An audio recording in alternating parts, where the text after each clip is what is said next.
How to add PayPal in Teespring. Hi guys, welcome to today's tutorial.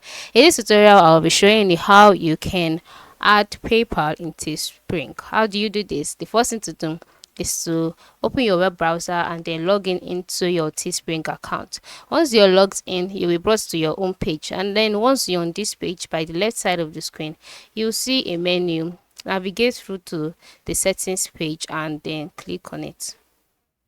Once you click on it, you'll be brought to the settings page. On this page, you'll see so many things that can be done: your phone number, your country, address, etc.